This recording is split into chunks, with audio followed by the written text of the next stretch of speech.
Belly fat is really easy to gain, yet often the hardest area to lose. And there's actually two types. There's that annoying belly fat we all know that covers your abs, but there's also a more dangerous type of belly fat stored deep within your organs known as visceral fat, which can create serious health problems. To find the most effective way to get rid of both types of belly fat, I reached out to 5 of the world's most qualified fat loss scientists and came up with 5 easy steps anyone can start doing today to lose belly fat. For the first and most important step, I spoke to Layne Norton, scientific researcher, champion powerlifter, and honestly, just a really smart dude who calls out BS when he sees it. So why is stored belly fat so difficult to lose? Once again, we don't know the exact scientific explanation for that, but it may have something to do with the tissue being a little bit more metabolically active than other forms of stored body fat. Now, the real question is there any way around that? Well, yes, kind of. Sadly, even though we'd like to think if we do a bunch of crunches and work the area where the fat is stored, it will preferentially target that fat, there is no evidence to support that idea, and it's unlikely that that would make a difference overall. Now, there is research showing that exercise can reduce visceral fat without actually causing weight loss. So it is a good idea to exercise in general, but specific exercises are not going to target preferentially belly fat per se.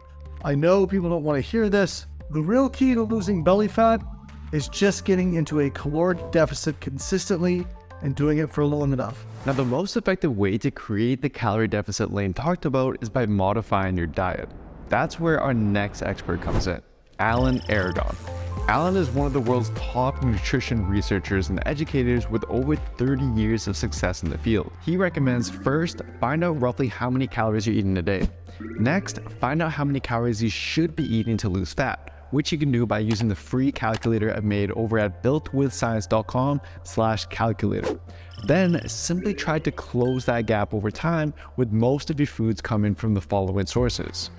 You have to be eating the foods that you like and look forward to. People have an idea of what their 20 favorite foods are.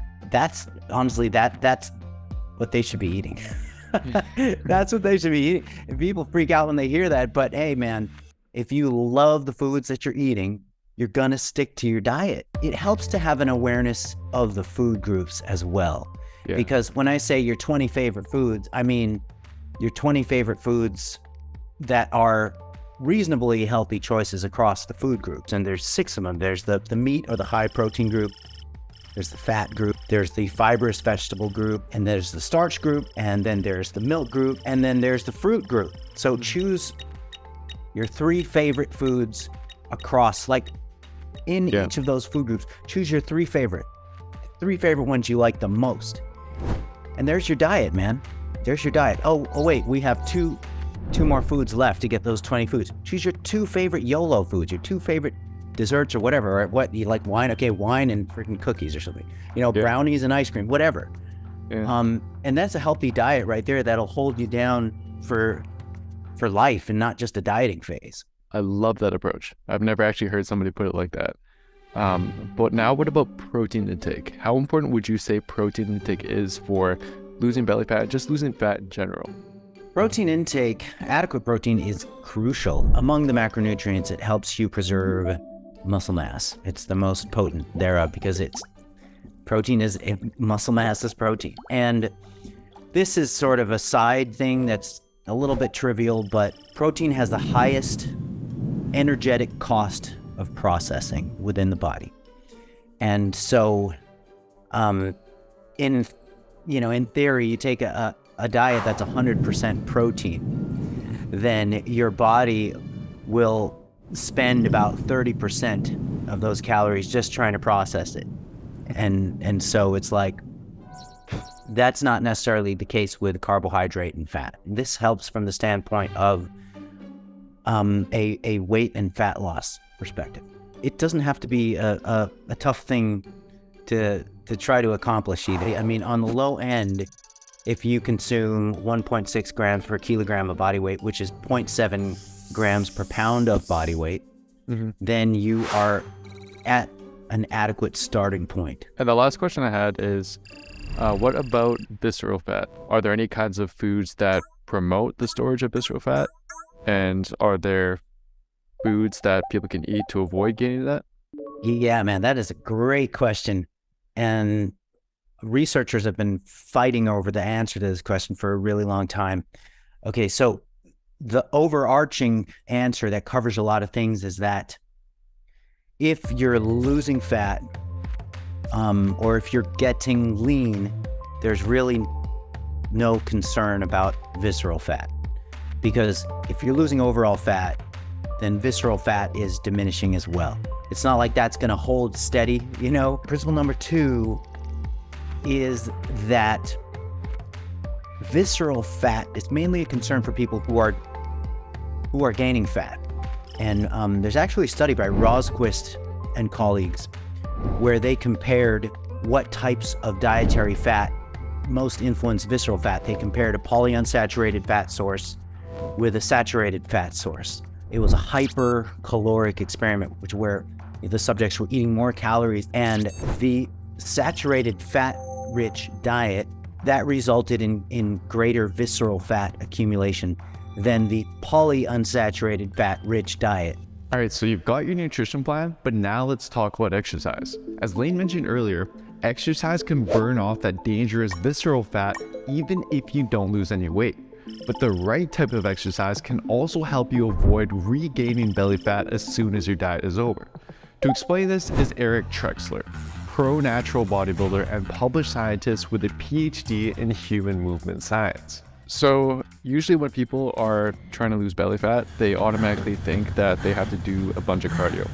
But how about resistance training? Like, how important is lifting weights for someone who's interested in losing belly fat? So I'd say it's really important. There are some major benefits of resistance training if you're trying to lose belly fat, and really just trying to lose fat in general. So first of all, if you're lifting during this fat loss phase, there's a very high likelihood that you are going to reduce the amount of muscle loss that occurs during that weight loss. And that can be great for 2 reasons. So a lot of people who don't lift weights and just do fat loss, they often find that they end up looking more skinny and less shredded than they were hoping at the end. So retaining muscle can be great for maintaining definition.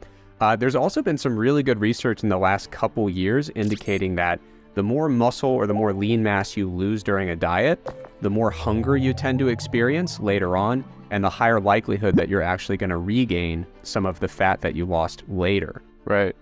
And then let's say somebody is, lifting weights regularly. How does cardio now fit into the picture? I mean, it definitely has a lot of benefits for your health that lifting weights doesn't necessarily provide, but how much does it help when trying to lose belly fat? The reality is you don't need cardio in order to lose fat or to lose belly fat, but cardio can be a helpful thing. And one of the reasons for that is energy expenditure has a tendency to go down during a fat loss phase.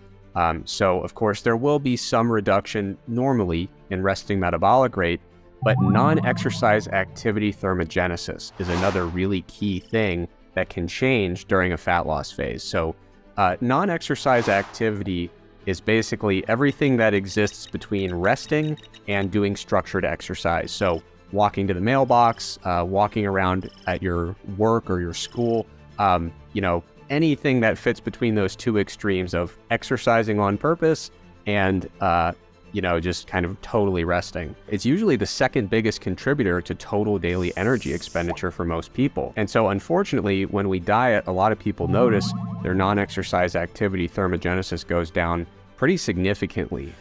So cardio can be a really helpful thing in keeping your expenditure higher when that non-exercise activity starts to go down over time. So you're just trying to kind of keep things steady by adding some cardio to the mix. For some people, it's even just purely behavioral. We might just say, hey, use the stairs instead of the elevator and park at the back of the parking lot instead of the front. So everything that gets you moving counts. But even with proper nutrition and exercise, a recent 2022 study found there's an often overlooked variable that can still prevent you from losing belly fat. To explain this study is exercise science professor and body composition researcher Bill Campbell. This new study was very unique in that it was the first ever investigation to assess a lack of sleep and how it affects where body fat is stored. They took 12 healthy males and females who on average slept about 7.5 hours per night. They had these subjects live in a research sleep lab and then placed them into 2 different sleep conditions.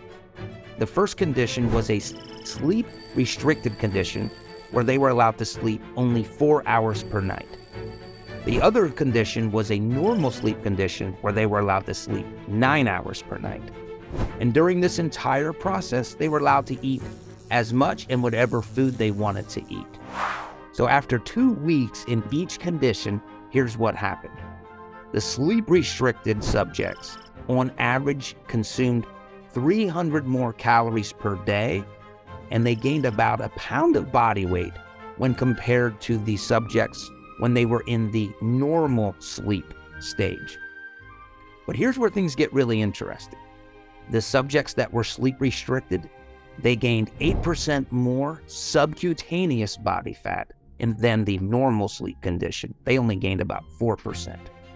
The other part of our bellies that stores fat is called the visceral region, or visceral body fat. And that's the dangerous body fat because that's associated with a lot of adverse health outcomes.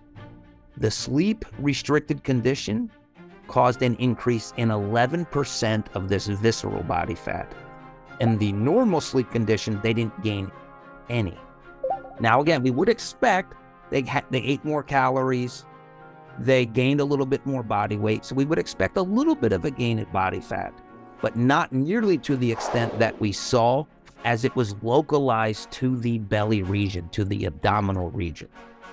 So this study suggests that there may be a link to sleep restriction leading to overeating, which causes a gain in body fat that is preferentially stored in the belly region. So my takeaway from this is to make sure that you prioritize sleep. I would suggest that you get about 7 hours per night and that you do not overlook the importance of this. Now, I know some of you might be thinking, okay, well, the subjects were overeating. What about if I'm still in a calorie deficit? Does sleep still matter as much? And that's a valid question. And a 2010 study actually tested this. Researchers put 2 groups of subjects on a weight loss diet with the same amount of calories. The only difference was one group slept 8.5 hours per night, while the other group slept only 5.5 hours per night. The result? Both groups lost a similar amount of total weight.